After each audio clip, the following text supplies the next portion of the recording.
Welcome to the June 2026 reflection for school boards that are reflecting in some way on Uniting Church characteristics. As always, we ask at the start, why this reflection? School boards quite rightly spend a great deal of time discussing systems, enrolments, finances, risk, staffing, compliance, strategic priorities.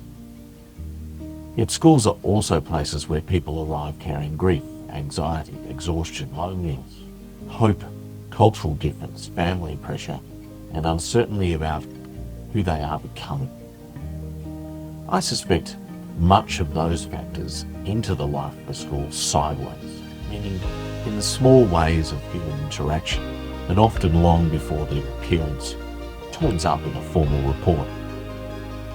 One of the ongoing tensions in governance is how institutions remain genuinely human while still remaining organised and effective. Sometimes that tension becomes visible in surprisingly ordinary moments.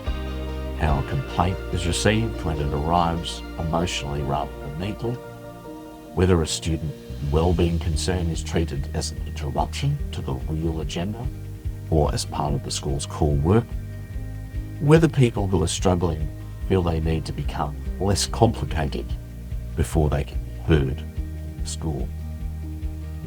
This month's reflection speaks into that whole space within schools. So what's the biblical story this month? And again, one that many Uniting Church communities of faith are hearing in June. The gospel reading I selected was from the community of Matthew. It gathers together several stories in quick succession. Jesus calls Matthew, a tax collector, to follow him, and then shares a meal with people others regard suspiciously. Religious leaders question why he would place himself among such company. Around the same time, a grieving father arrives, asking for help for his daughter. On the way to respond, another interruption occurs. A woman who's lived for years with illness reaches out quietly through the crowd. The whole passage just feels unsettled. People interrupt one another while expected boundaries blur and planned movement gives way to human need.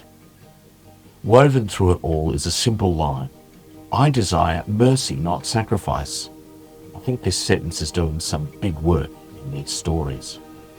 It seems to shift attention away from maintaining clean systems towards responding to actual people standing in front of you in real time, with all the inconvenience and unpredictability that brings. In a board setting, that may raise practical questions. What happens when a well-being concern complicates a carefully planned strategy? How does a board respond when the lived experience of students, staff, or families doesn't fit neatly within existing assumptions? When difficult stories emerge, is the instinct to protect the institution first or to understand more deeply what people are experiencing? The gospel passage doesn't reject structure or leadership, but it may suggest that healthy leadership remains interruptible. So where else does this idea show up? A somewhat similar instinct appears within the Bahá'í faith approaches to consultation. Consultation is not simply about persuading others towards a preferred option or position. It asks participants to hold their views with enough openness that the group can genuinely learn from what emerges in the conversation. In practice, this may require a certain loosening of certainty, particularly for those holding authority. In Confucian traditions, there's also a strong emphasis on the moral quality of relationships and everyday conduct. Culture is shaped not only through formal rules, but through repeated patterns of attentiveness, respect, and humane response. The way leaders react under pressure matters deeply because it teaches the community what kind of behaviour is truly valued. Translated into school governance, these ideas can be quite practical. A board might notice whether meetings leave enough room for genuine discernment or whether discussion closes down too quick around familiar voices in particular. It may ask whether reports focus only on problems and metrics or whether they also help board members understand the lived texture of school culture and well-being. Some schools, for example, invite short student or staff reflections into the board meetings from time to time. Others ask leadership teams not only where challenges exist, but where trust, belonging, or unexpected care are already emerging within community. Across these traditions, there's a shared suggestion that institutions are shaped gradually by what they repeatedly notice, reward, and respond to.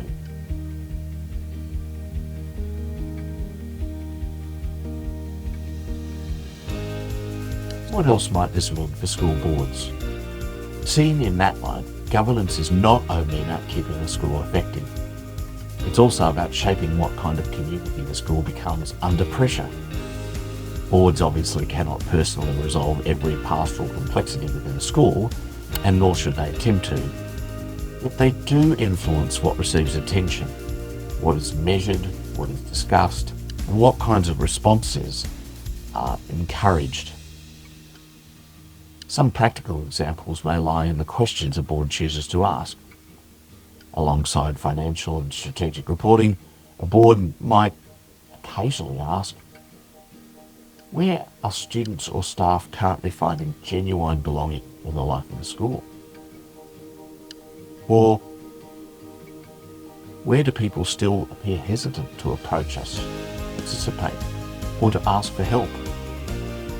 Similarly, when reviewing a proposed initiative, a board might ask, will this strengthen relationships and trust within the community, or just mainly improve efficiency? These are not soft questions. They often reveal whether a school's stated commitments have become visible in daily life. Two uniting church characteristics may be particularly relevant here.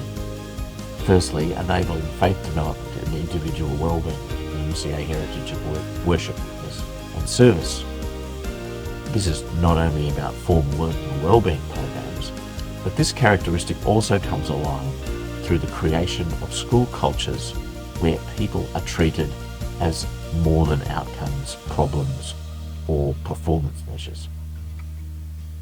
Embracing diversity of faiths, cultures, and languages is the second characteristic, and in here is a recognition that communities become stronger when different experiences and perspectives are genuinely engaged rather than flattened into one dominant way of seeing.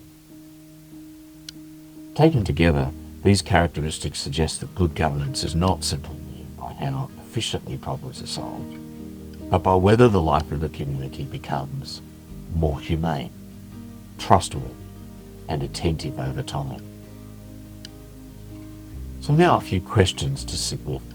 These are not for immediate answers, but perhaps to let travel with us through the meeting. What tends to interrupt this board's attention? How do we usually respond when it does? Are there people within the school community who may experience the school as difficult to approach, difficult to trust, or difficult to belong with? What kinds of behaviour, conversation, and priorities are we repeatedly rewarding through our governance practices? And where might mercy, attentiveness, or flexibility actually strengthen the school rather than weaken it?